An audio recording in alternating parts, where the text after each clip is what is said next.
जी बच्चों, आज हम आपकी क्लास 10th से लेसन 3 पद परिचय जो हमारा चल रहा है इसमें देखेंगे। सबसे पहले हमने क्या पढ़ा था? पद। पद क्या है? जब तक शब्द कोश में रहता है तब तक वह क्या कहलाता है? शब्द कहलाता है। लेकिन जब वह वाक्य में प्रयोग हो जाता है तो वह पद बन जाता है। तो उस पद को हमने समझा। आज हम क्या करेंगे? टॉपिक परिचय। ये हमारा टॉपिक है पद परिचय। अब पद का परिचय कैसे देंगे? क्योंकि पद जब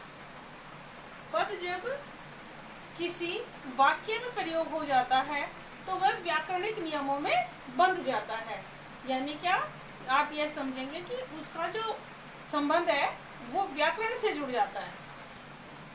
वह किस प्रकार, ये समझेंगे। पहले हम इसके डेफिनेशन, वाक्य में आने वाले पदों का व्याकरणिक दृष्टि से परिचय देना पद परिचय कहलाता है। व्याकरणिक दृष्टि से कैसे? जैसे हमारे पास पहले हम किसी पद का नाम ले लेते हैं, ठीक है। हमारे पद जो है, हमारा जो शब्द है वो क्या है? हमारा संज्ञा। अगर हम उस संज्ञा पद का परिचय देंगे तो हमें क्या क्या नियम, क्या क्या बातें बतानी होती है। ये परिचय देते समय आवश्यक नियम या बातें, ठीक है। क्या देते हुए? परिचय देते हुए संज्ञा। पहले हमें उस संज्ञा पद का, जो हम शब्द हमारे सामने एग्जाम में आया है, उसका संज्ञा भेद, कौन सी संज्ञा है ये बताना है। जैसे संज्ञा हमारी कितने प्रकार की होती है? 3 प्रकार की। व्यक्तिवाचक, जातिवाचक, भाववाचक। तो ये नियम है, जब संज्ञा पद का हम परिचय देंगे तो उसमें हमें सबसे पहले क्या क्या बतानी है? संज्ञा कौन सी है? व्यक्तिवाचक है, जातिवाचक है या भाववाचक है। यानी कि जो पद है वो कौन सी संज्ञा से संबंध रखता है। फिर उसमें सेकंड स्टेप, वचन बताना होगा हमें। वचन आप जानते हैं हमारे 2, एक वचन और व्याकरण में बहुवचन 2 है। इसमें से आपको शब्द का वचन बताना है, एक वचन है या वह बहुवचन है।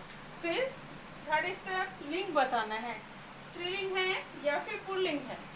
इसी प्रकार कारक आपको बच्चों याद होंगे। मैंने हमेशा आपको क्लास में भी कहा, बेटा आप ग्रामर को ध्यान से पढ़ोगे, क्योंकि यह पूरी ग्रामर, अब आपकी जो पूरी ग्रामर है यह अब आपकी पद परिचय में आएगी। तो कारक इस प्रकार से हमारे सारे इसी पद परिचय के अंतर्गत जितने भी व्याकरण है, ध्यान से देखेंगे, जो आपने पहले भी पढ़ा है वही सब आपको रिपीट करनी है। तो फिर बताना है हम उसको। कारक हमारे क्या होते हैं? 8। कौन कौन से? कर्ता कारक, कर्म कारक, करण कारक, ठीक है। और ये हमारा संप्रदान कारक, अपादान, संबंध कारक, अधिकरण कारक और संबोधन। फिर हमें लास्ट में क्या बताना है? क्रिया से संबंध। फिर ध्यान देंगे क्या बताना है? अगर हमारा संज्ञा पद है तो पहले तो उस पद का नाम बताना है, ठीक है। संज्ञा का भेद कौन सा है? व्यक्तिवाचक, जातिवाचक, किसी वस्तु प्राणी स्थान को व्यक्तिवाचक, जातिवाचक, भाववाचक। फिर वचन बताना है, एक वचन है, बहुवचन है। फिर लिंग बताना है, ठीक है। फिर कारक उसका और क्रिया से संबंध। अब इसके लिए हम एक एग्जाम्पल देखेंगे। अब जैसे एक एग्जाम्पल से हम एक पद को समझेंगे। हमारे पास सबसे पहले हम संज्ञा पद समझते हैं। हमारे पास क्या है? सेंटेंस है हमारे पास, राधा कक्षा में बैठी है। ये सेंटेंस है हमारे पास। ये ध्यान रहे बच्चों, एग्जाम में भी जो आपके सेंटेंस ही आएंगे। जैसे पहले आपको वाक्य में और वाच्य में पद, ये सब बताया गया है कि हर लेसन से 4 नंबर की ग्रामर आती है। तो पद परिचय से भी आपके 4 नंबर की ही ग्रामर आने वाली है आपके एग्जाम में। उसमें आपको इस तरह के सेंटेंस एग्जाम में आपके सेंटेंस आएंगे।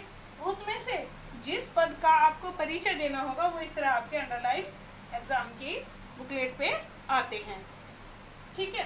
तो ऐसे ही जैसे हमारे पास सेंटेंस आया, राधा कक्षा में बैठी है। तो सबसे पहले हमें किसका परिचय देना है? एक बार हम फर्स्ट स्टेप पे हम इनको दोनों को अंडरलाइन किया गया है, लेकिन हम इसका परिचय देंगे और फिर हम कक्षा का परिचय देंगे। यानी कि पहले हम एक पद का ही परिचय देंगे। तो हम यहाँ से लेते सबसे पहले राधा। राधा क्या है? अब उसने जैसे आपको समझा, उसमें क्या बताना है, संज्ञा बताना है, वचन बताना है, लिंग और कारक और क्रिया से संबंधित ये जितने भी नियम है ये आपको इससे जोड़ने हैं। कैसे? सबसे पहले हम पद पे आते हैं राधा। राधा क्या है? एक नाम है। तो जैसे ही संज्ञा की अगर बात की जाए, किसी व्यक्ति, वस्तु, प्राणी, स्थान के नाम को क्या कहते हैं? संज्ञा। तो ये क्या है? व्यक्ति का नाम है। तो इस तरह ये हमारी संज्ञा को हम बताते हैं पहले। तो ये क्या हमारी व्यक्तिवाचक संज्ञा है, किसी व्यक्ति का नाम। फिर ये शब्द क्या है? एक वचन है या बहुवचन है। तो वचन के अंतर्गत राधा, राधे तो नहीं है, ठीक है, यहाँ तो नहीं, राधे यहाँ तो नहीं लगा है, तो राधा यानी कि एक वचन। फिर लिंग बताते हैं, ये नाम किसका है? स्त्रीलिंग नाम है। तो इस तरह हमारा क्या हो गया? स्त्रीलिंग। कारक, अब कारक आप कैसे पहचानेंगे? राधा कक्षा में बैठी है। कौन बैठी है? राधा। तो यह क्रिया की, यह राधा कौन है? क्रिया की कर्ता है, ठीक है, ध्यान रहे। तो कारक, तो ये हमारे से क्या होगा? कर्ता कारक। जो काम कर रही है, बैठने का जो काम कर रही है, वो किसके द्वारा हो रहा है? राधा के द्वारा। तो इस तरह कारक क्या हो गया हमारा? कर्ता कारक। अब आएंगे इसका क्रिया से संबंध। नेक्स्ट स्टेप, क्रिया से संबंध क्या है? बैठना। क्रिया, राधा का क्रिया से उसको बैठना, ये संबंध हुआ। या तो आप जब आप इसका परिचय देंगे ऐसे स्टेप लिखिए, संज्ञा, वचन, लिंग, कारक, संबंध, इस तरह से राइट करके उसके सामने उसके आंसर लिख सकते हैं। या फिर आप नेक्स्ट जो उस पद है उसके बारे में देखेंगे, या आप इस तरह से लिख सकते हैं। जैसे अब हमें किसका बताना है? कक्षा। अब कक्षा जो किसी समूह का आपको बोध कराएं, वो जातिवाचक संज्ञा। कक्षा क्या हो गई हमारी? जातिवाचक। वो किस प्रकार से? क्योंकि कक्षा, एक कक्षा जैसे आपके स्कूल में होते हैं कि क्लास फर्स्ट, सेकंड, इस तरह बहुत सारे रूम होते हैं, तो यह एक जाति का बोध कराती है। तो इस प्रकार ये हमारी संज्ञा क्या हुई? जातिवाचक संज्ञा। लिंग क्या हुआ? कक्षा, स्त्रीलिंग। वचन, कक्षाएं नहीं है, तो इसलिए क्या हो गया? एक वचन। कारक कौन सा? कारक पहचानेंगे, कक्षा में आपको पता है जहाँ अधिकरण कारक होता है, में, इसके दो वर्ड हैं, में और पर।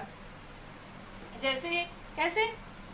मेज पर किताब है, ठीक है, बैग में किताब है, में और पर दो हमारे पास दो वर्ड होते हैं। तो इस प्रकार कारक कौन सा हो गया? अधिकरण कारक। क्रिया से संबंध फिर वही है हमारा, बैठना।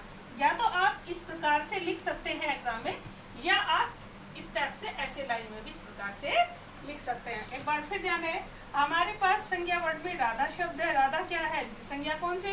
व्यक्तिवाचक। ये शब्द के बारे में ही सिर्फ सेंटेंस को पढ़ना है स्टेप से, और उसका क्रिया व्याकरण की इकाई से आपको उसका परिचय देना है कि शब्द संज्ञा है, कौन सा वचन है, इस प्रकार से।